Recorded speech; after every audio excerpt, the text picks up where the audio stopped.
मैं श्री रघुनाथ जी के राम नाम की वंदना करता हूँ, जो अग्नि, सूर्य और चंद्रमा इन तीनों का कारण र, आ और म रूप से बीज है। वह राम नाम ब्रह्मा, विष्णु और शिव रूप है, वेदों का प्राण है, अनुपम है और गुणों का भंडार है। राम नाम का महामंत्र जिसे शिव जी जपते हैं और उनके द्वारा जिसका उपदेश काशी में मुक्ति का कारण है और जिसकी महिमा श्री गणेश जी जानते हैं तथा इस नाम के प्रभाव से ही प्रथम पूज्य हुए हैं। आदि कवि श्री वाल्मीकि जी राम नाम के प्रताप को जानते हैं, जो उल्टा नाम मरा मरा जपकर पवित्र हो गए। हजारों नामों के समान एक राम नाम को शिव जी से सुनकर पार्वती जी सदा अपने पति के साथ राम नाम का जप करती रहती है। राम नाम पर पार्वती जी का ऐसा दृढ़ स्नेह देखकर शिव जी इतने प्रसन्न हुए कि स्त्रियों में आभूषण रूप पार्वती जी को अपने अंग का आभूषण बना लिया, यानी उन्हें पत्नी रूप में स्वीकार कर लिया, जिसके कारण जहर ने भी शिव जी को अमृत के समान फल दिया। तुलसीदास जी कहते हैं कि श्री रघुनाथ जी की भक्ति वर्षा ऋतु है और उत्तम सेवक गण धान है तथा राम नाम के दो सुंदर अक्षर सावन व भादो के महीने हैं। रा म दोनों अक्षर मधुर और मनोहर है, जो वर्णमाला रूपी शरीर के नेत्र हैं, भक्तों के जीवन हैं और स्मरण करने में सबके लिए सुलभ और सुख देने वाले हैं, जो इस लोक में यश आदि और परलोक में वास देने वाले हैं। ये दोनों अक्षर कहने और सुनने में बहुत ही सुंदर और मधुर हैं। मुझे तो ये दोनों अक्षर श्री राम और लक्ष्मण के समान प्यारे हैं। इन्हें अलग अलग करने से प्रीति में अंतर आता है, परंतु ये दोनों अक्षर जीव और ब्रह्म के समान स्वाभाविक रूप से साथ रहने वाले हैं। ये दोनों अक्षर नर नारायण की तरह सुंदर भाई हैं। ये संसार का पालन और भक्तों की विशेष रूप से रक्षा करने वाले हैं। ये भक्त रूपी सुंदर स्त्री के कानों के दो आभूषण हैं और संसार की भलाई के लिए निर्मल चंद्रमा और सूर्य के समान हैं। ये सुंदर मोक्ष रूपी अमृत के स्वाद और तृप्ति के समान हैं। कच्छप और शेष जी के समान पृथ्वी को धारण करने वाले हैं। भक्तों के मन रूपी सुंदर कमल में विहार करने वाले भौरे के समान हैं और जीव रूपी यशोदा के लिए श्री कृष्ण और बलराम के समान हैं। तुलसीदास जी कहते हैं कि राम नाम के दोनों अक्षर बड़ी शोभा देने वाले हैं। उनमें से एक र छत्र रूप भक्त पुण्य आत्मा निष्पाप और उदार है। इनमें ज्ञानी भक्त प्रभु को विशेष रूप से प्रिय होते हैं। वैसे तो चारों युगों और चारों वेदों में नाम का ही प्रभाव है, परंतु कलयुग में तो विशेष रूप से प्रभाव है। इस कलयुग में तो नाम को छोड़कर दूसरा कोई उपाय ही नहीं है। जो भक्त कामनाओं से रहित होकर श्री राम भक्ति के रस में लीन है, उन्होंने भी राम नाम के सुंदर प्रेम रूपी अमृत के सरोवर में अपने मन को मछली बना लिया है, यानी वे क्षण भर के लिए भी उससे अलग होना नहीं चाहते। ब्रह्म के दो स्वरूप हैं, निर्गुण और सगुण। दोनों ही अकथनीय, अथाह, अनादि और अनुपम हैं। मेरी राय में नाम इन दोनों से बड़ा है, जिसने अपने बल से दोनों को अपने वश में कर रखा है। सज्जन पुरुष इस बात को मेरी ढिठाई या केवल काव्य युक्ति ना समझे। मैं अपने मन के विश्वास, प्रेम और रुचि की बात कहता हूँ। निर्गुण और सगुण दोनों प्रकार के ब्रह्म का ज्ञान अग्नि के समान है। निर्गुण उस अप्रकट अग्नि के समान है जो लकड़ी के अंदर है परंतु दिखाई नहीं देती, और सगुण उस प्रकट अग्नि के समान है जो प्रत्यक्ष दिखाई देती है। दोनों को जानने के साधन कठिन है, परंतु नाम से दोनों आसान हो जाते हैं। इसी से मैंने नाम को ब्रह्म से और राम से बड़ा कहा है। ब्रह्म एक है, अविनाशी है, सच्चिदानंद है और सब में व्याप्त है।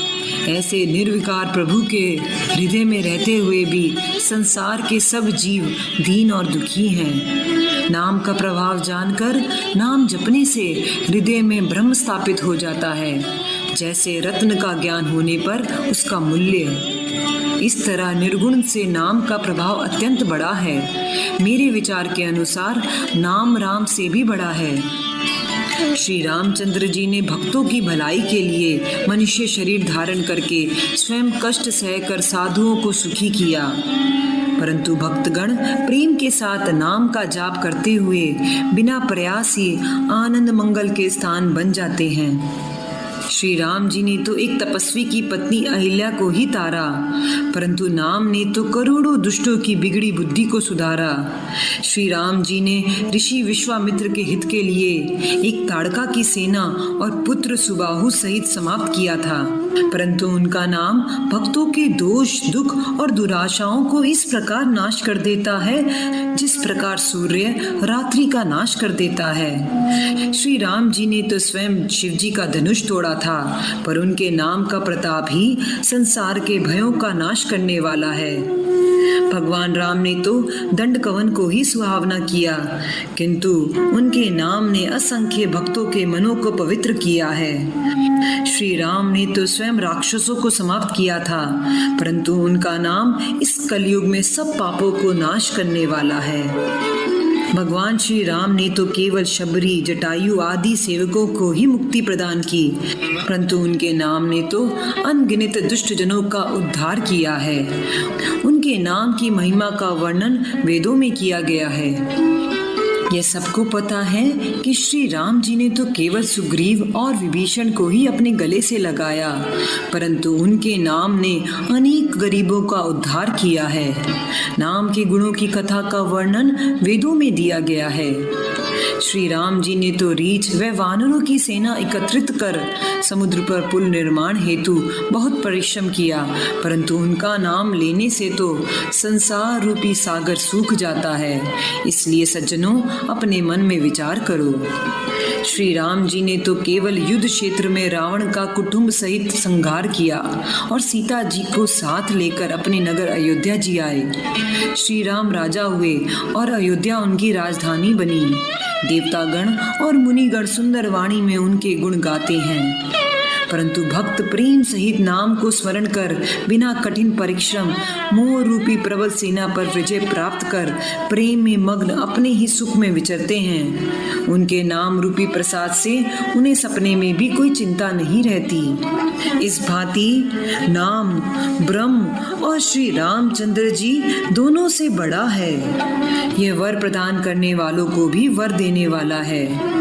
ये जानकर ही 100 करोड़ रामचरित्रों में से शिव जी ने राम के नाम को सार रूप से चुनकर ग्रहण किया है। उनके नाम रूपी प्रसाद से ही शिव शंकर अविनाशी कहलाते हैं और अमंगल वेशधारी होने पर भी मंगल की राशि हैं। शुकदेव जी, सनकादि, सिद्ध, मुनि और योगी जन नाम के ही प्रसाद से ब्रह्म स्वरूप का आनंद उठाते हैं। नारद जी उनके नाम के प्रताप को जानते हैं। हरि सारे संसार को प्यारे लगते हैं। राम जी का नाम जपने से प्रभु ने कृपा की, जिससे प्रहलाद भक्त शिरोमणि बन गए। ध्रुव जी ने विमाता के वचनों से दुखी होकर हरि का नाम जपा और उनके प्रताप से अचल स्थान ध्रुव लोक को प्राप्त किया। हनुमान जी ने पवित्र नाम का स्मरण करके श्री राम को अपने वश में कर रखा है। नीच, अजामिल, गज और गणिका भी श्री राम जी के नाम के प्रभाव से मुक्ति पा गए। मैं उनके नाम की बड़ाई कहाँ तक करूं? राम स्वयं भी अपने नाम के गुणों को नहीं बता सकते। कलयुग में राम का नाम कल्पतरु और कल्याण का निवास है, जिसको याद करने से भांग के समान तुलसीदास भी तुलसी के समान पवित्र हो गए। चारों युगों में, तीनों कालों में और तीनों लोकों में राम नाम जपकर अनेक जीव शोक रहित हो गए हैं। वेद, पुराण और संतों का यही मत है कि समस्त पुण्यों का फल राम नाम से स्नेह होने पर मिल जाता है। सतयुग में ध्यान करने से, त्रेता युग में यज्ञ करने से, द्वापर युग में पूजन करने से भगवान प्रसन्न होते हैं, परंतु कलयुग केवल पाप की जड़ और मलिन है। इस पाप रूपी समुद्र में मनुष्य का मन मछली के समान बना हुआ है। ऐसे कराल कलयुग में तो राम का नाम ही कल्प वृक्ष है, जिसे स्मरण करते ही संसार के सब जंजालों से छुटकारा मिल जाता है। कलयुग में यह राम नाम ही मनचाहा फल प्रदान करता है। ये राम नाम परलोक का हितैषी और इस लोक का माता पिता है। इस कलयुग में ना कर्म है, ना भक्ति है और ना ज्ञान है। केवल राम नाम ही एक आधार है।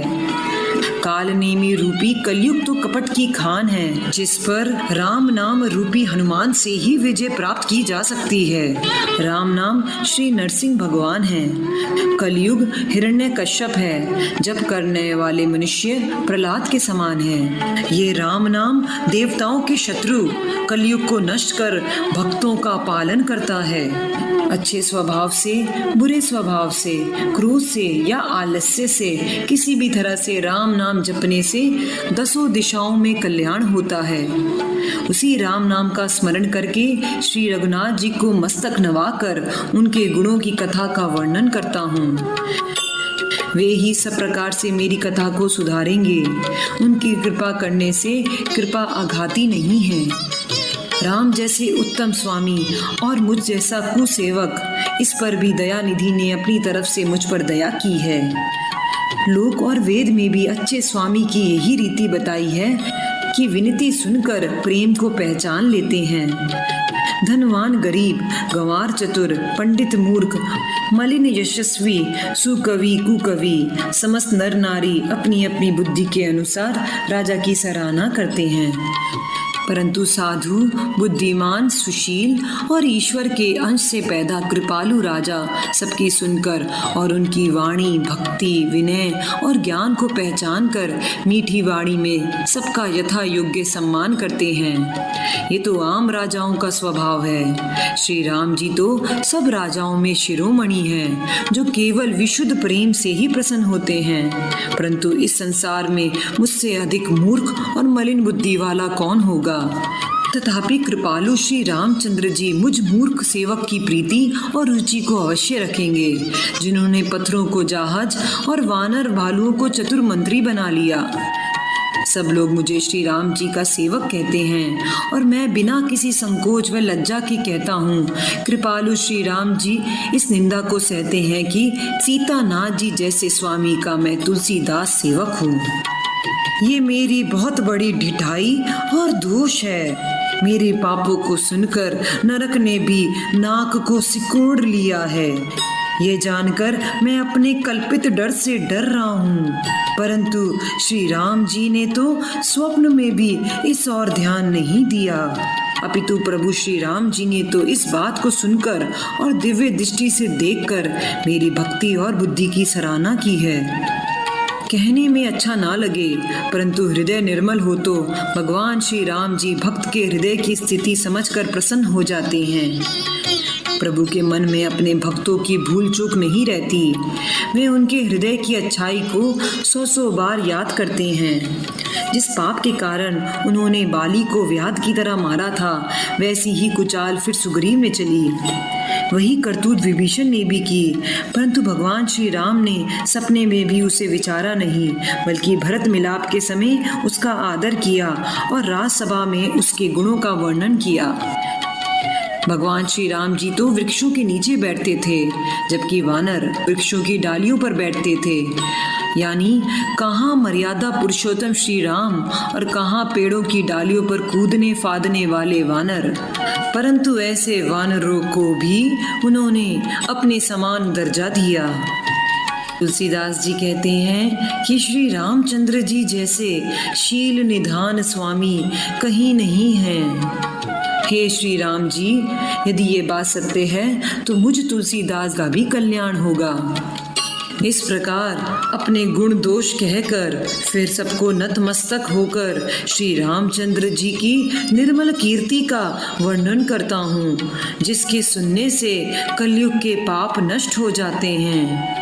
याज्ञवल्क्य मुनि जी ने जो सुहावनी कथा मुनिवर भरद्वाज जी को सुनाई थी, उसी संवाद का मैं वर्णन करता हूँ। सब सज्जन पुरुष सुख का अनुभव करते हुए उसे सुने।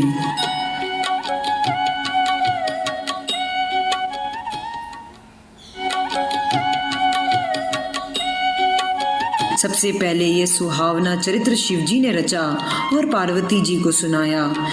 उसके बाद वही चरित्र उन्होंने काकभूषणी जी को राम भक्ति का अधिकारी जानकर दिया। उन काकभूषुंडी जी ने फिर याज्ञवल्क्य जी को सुनाया। फिर याज्ञवल्क्य जी ने उसे भरद्वाज ऋषि को गाकर सुनाया। वे दोनों वक्ता और श्रोता समान शील वाले और समदर्शी हैं और श्री हरि की लीला को जानते हैं। वे अपने ज्ञान से तीनों कालों की बातों को हथेली पर धारण कर आंवले के समान प्रत्यक्ष जानते हैं तथा अन्य भी जो चतुर हरि भक्त हैं वे इस चरित्र को अनेक प्रकार से कहते, सुनते और समझते हैं। इसके बाद वही कथा मैंने अपने गुरु जी से वराह क्षेत्र में सुनी, परंतु बालकपन के कारण वह कथा मेरी समझ में नहीं आई, क्योंकि तब मैं बहुत अज्ञानी था। श्री राम जी की कथा सुनने वाले और वक्ता दोनों ज्ञान के भंडार होते हैं। मैं कलयुग के पापों में फंसा होने के कारण अज्ञानी जीव उसको कैसे समझ सकता था। गुरु जी द्वारा बार बार राम कथा दोहराए जाने पर तब बुद्धि के अनुसार कुछ समझ में आई। वही कथा अब मैं भाषा में रच रहा हूँ, जिससे मेरे मन को संतोष हो जाएगा। अपनी बुद्धि और विवेक के सहारे मैं हृदय में श्री राम जी को धारण कर कहूँगा, मैं अपने संदेह, अज्ञान और भ्रम को दूर करने वाली कथा रचता हूँ, जो संसार रूपी नदी को पार करने के लिए नाव है। श्री राम जी की कथा पंडितों को शांतिदायक, सब मनुष्यों को आनंद देने वाली और कलयुग के पापों को हरने वाली है।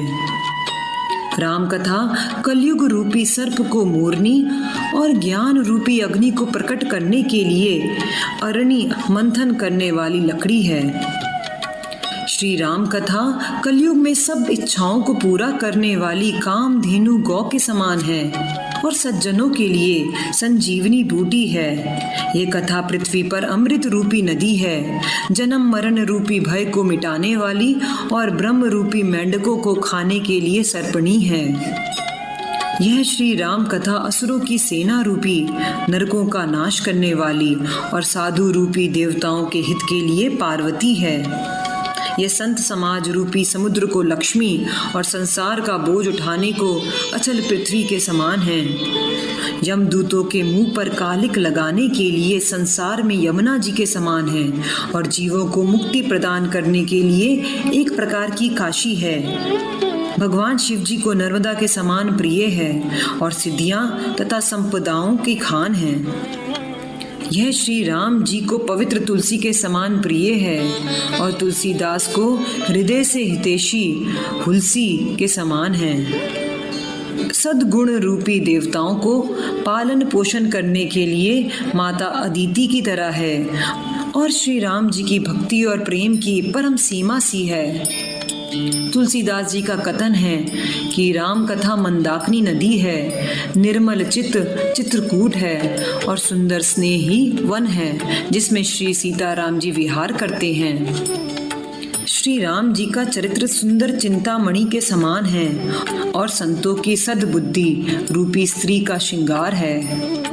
श्री राम जी के गुण संसार में मंगलकारी, मुक्ति देने वाले, धन धर्म और स्वर्ग प्रदान करने वाले हैं। वे ज्ञान, वैराग्य और योग के लिए सतगुरु हैं और संसार रूपी भयंकर रोगों को नष्ट करने के लिए देवताओं के वैद्य अश्वनी कुमार के समान हैं। यह श्री सीताराम जी के प्रति प्रेम उत्पन्न करने के लिए माता पिता की तरह हैं और समस्त व्रत, धर्म और नियम के मूल है। सब पाप, संताप और शोक का नाश करने वाले एवं परलोक और इस लोक के प्रिय पालन करता है। विचार रूपी राजा के चतुर मंत्री और लोभ रूपी अपार समुद्र के सोखने के लिए अगस्त्य मुनि हैं। भक्तों के मन रूपी वन में निवास करने वाले, काम, क्रोध और कलयुग के पाप रूपी हाथियों को नष्ट करने के लिए सिंह सावक है। भगवान शिव जी के प्रिय और पूज्य अतिथि हैं और दरिद्रता रूपी अग्नि के लिए कामना पूर्ण करने वाले मेघ हैं। वे विषय रूपी सर्प हेतु मंत्र और महामणि हैं। ललाट पर लिखे बुरे भाग्य को समाप्त करने वाले हैं। ये अज्ञान रूपी अंधकार को हरण करने के लिए सूर्य की किरणों के समान हैं और भक्त रूपी धान को पालने के लिए मेघ हैं। वे मनोवांछित वस्तु प्रदान करने के लिए कल्प वृक्ष के समान हैं और सेवा करने पर हरिहर श्री राम जी और श्री शिव जी के समान सुख देने वाले हैं। सुकवियों के मन रूपी शरदकालीन आकाश में तारागण के समान हैं और श्री राम जी के भक्तों के जीवन धन हैं। समस्त सत्कर्मों के फल महान भोगों के समान हैं। संसार का हित करने में छल रहित साधु संतों की तरह हैं। सेवकों के हृदय रूपी मानसरोवर के हंस है और पवित्र गंगा की लहरों की तरह पवित्र हैं। कुमार्ग, कुतर्क, कुचाल, कलयुग के कपट, आडंबर और पाखंड जलाने के लिए श्री राम जी के गुण समूह प्रचंड अग्नि के समान हैं। रामचरित्र पूर्णिमा के चंद्रमा की किरणों की तरह सबको सुख प्रदान करने वाला है, परंतु सज्जन रूपी और चकोर के चित्त हेतु विशेष हितकारी और महान लाभदायक है। जिस प्रकार पार्वती जी ने श्री शिव जी से प्रश्न किए और जिस भांति उन्होंने विस्तार पूर्वक उत्तर दिए, वह सब मैं कथा की रचना करके गाकर बताऊंगा। जिसने ये कथा नहीं सुनी हो वह इसे सुनकर आश्चर्य ना करे। जो ज्ञानी पुरुष इस अद्भुत कथा को सुनते हैं वे ये जानकर आश्चर्य नहीं करते कि राम कथा की इस संसार में कोई सीमा नहीं है। उनके मन में ऐसा विश्वास रहता है। नाना प्रकार से रामचंद्र जी ने अवतार लिए हैं और रामायण भी 100 करोड़ तथा अपार है।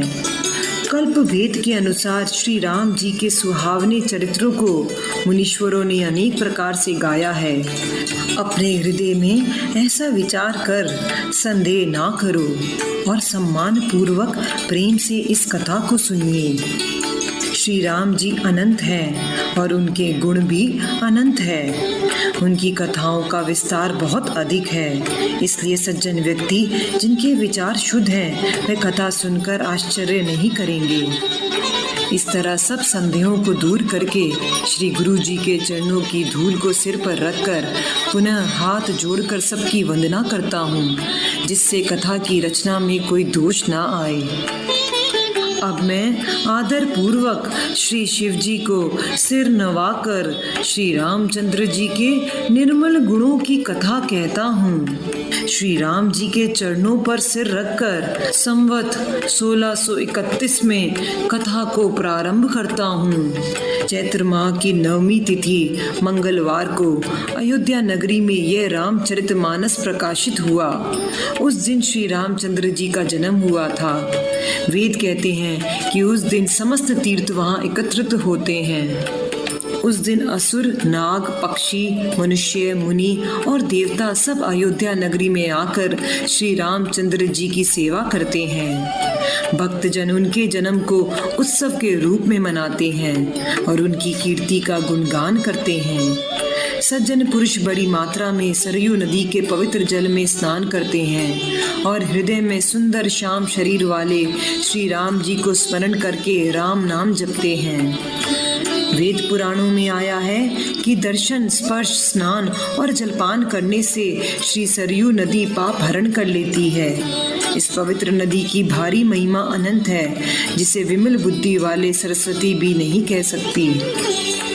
राम धाम को देने वाली सुहावनी अयोध्यापुरी परम पवित्र और सब लोकों में प्रसिद्ध है। संसार में 4 प्रकार के अनंत जीव हैं। इनमें से जो भी जीव अयोध्या जी में अपना शरीर छोड़ता है वह जन्म मरण के चक्र से मुक्त हो जाता है। अयोध्या नगरी को सब तरह से मनोहर, सब सिद्धियों को देने वाली और कल्याण की खान समझना चाहिए। इसलिए मैंने अयोध्या नगरी में इस सुंदर कथा को आरंभ किया है, जिसके सुनने से काम, मद, मोह, दंभ नष्ट हो जाते हैं। इस कथा का नाम रामचरितमानस है। इसके संवाद कानों में पड़ते ही शांति मिलती है। मन रूपी हाथी जो विषय रूपी अग्नि में जल रहा है, वह यदि इस रामचरितमानस रूपी सरोवर में आ मिले तो सुख को प्राप्त हो जाए। ये रामचरितमानस मुनियों को प्रिय है। इस सुहावने और पवित्र मानस की रचना भगवान शंकर ने की है। ये तीनों प्रकार के दोषों, दुखों और दरिद्रता को तथा कलयुग के कुचक्रों और सब पापों को हरने वाला है। श्री शंकर भगवान ने इस कथा को रचकर अपने मन में रखा। इसके बाद अनुकूल समय जानकर पार्वती जी को सुनाया। इसी से शिव जी ने इसको अपने हृदय में स्थान देकर प्रसन्न मन होकर इसका नाम रामचरितमानस रखा। मैं उसी सुख देने वाली सुहावनी राम कथा को कहता हूँ। हे सज्जनों, आदर पूर्वक मन लगाकर यह कथा सुनिए। रामचरितमानस जैसा है, जिस भांति बना है और संसार में इसका प्रचार जिस कारण हुआ है, अब वही सब कथा मैं शिव पार्वती का स्मरण करके कहता हूँ। श्री शिव जी की कृपा से मेरे हृदय में बुद्धि विकसित हुई है, जिससे मैं तुलसीदास रामचरितमानस का कवि कहलाया। अपनी बुद्धि के अनुसार मैं इसे मनोहर बनाता हूँ, किंतु फिर भी हे सज्जनों, इसे ध्यान से सुनकर सुधार लेना। निर्मल बुद्धि पृथ्वी तल है, हृदय गहराई है, वेद पुराण समुद्र हैं और साधु संत बादल हैं। साधु रूपी मेघ श्री राम जी के सुयश रूपी सुंदर मधुर मनोहर और मंगलकारी जल की वर्षा करते हैं। श्री राम जी का सगुण लीला वर्णन ही स्वच्छता है, जो मैल का नाश करती है, और प्रेम भक्ति जिसका वर्णन नहीं किया जा सकता, वही इस जल की मधुरता और सुंदर शीतलता है। वह राम सुयश रूपी जल सत्कर्म रूपी धान के लिए हितकर है और श्री राम जी के भक्तों का तो जीवन ही है। यह पवित्र जल बुद्धि रूपी पृथ्वी पर गिरा और सिमटकर सुहावने कान रूपी मार्ग से चला और हृदय रूपी श्रेष्ठ स्थान में एकत्र होकर वहीं स्थिर हो गया। वही पुराना होकर सुंदर, रुचिकर, शीतल और सुखदायी हो गया। इस कथा में मन से विचार कर जो 4 अत्यंत सुंदर और उत्तम संवाद रचे हैं, वे इस पवित्र और सुंदर सरोवर के 4 सुहावने घाट हैं। इस कथा के 7 कांड 7 सुंदर सीढ़ियां हैं, जिनको ज्ञान रूपी नेत्रों से देखते ही मन प्रसन्न हो जाता है। श्री राम जी की निर्गुण और एक रस महिमा का वर्णन ही श्रेष्ठ जल की गहराई है। श्री सीता राम जी का यश अमृत के समान जल है। इसमें दी गई उपमाएं तरंगों का मनोहर विलास है। सुंदर चौपाइयां घनी कमल की बेलें हैं और युक्तियां सुंदर मोती उत्पन्न करने वाली सीपियां हैं।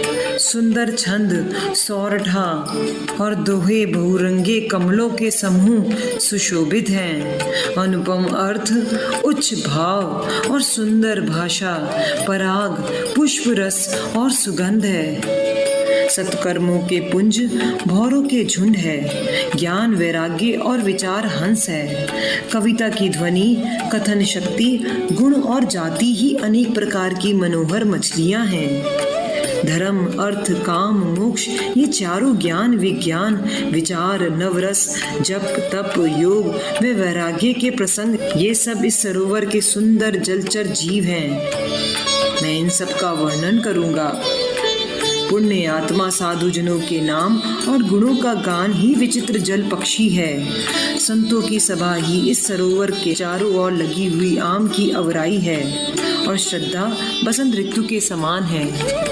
विभिन्न प्रकार से भक्ति का वर्णन और क्षमा, दया, लताओं के मंडप है। संयम और नियम ही उनके फूल हैं। ज्ञान फल है और श्री हरि के चरणों का प्रेम इस ज्ञान रूपी फल का रस है। ऐसा वेदों में कहा गया है। इस रामचरितमानस में और भी जो अनेक कथाएं व प्रसंग हैं, वे तोता, कोयल आदि रंग बिरंगे पक्षी हैं।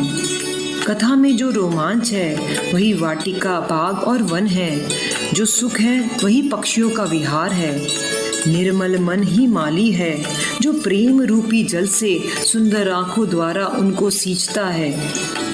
जो व्यक्ति इस चरित्र को ध्यान पूर्वक गाते हैं, वे ही इस सरोवर के चतुर रखवाले हैं। जो स्त्री पुरुष इस कथा को आदर पूर्वक हमेशा सुनते हैं, वे ही इस सुंदर मानस के अधिकारी हैं।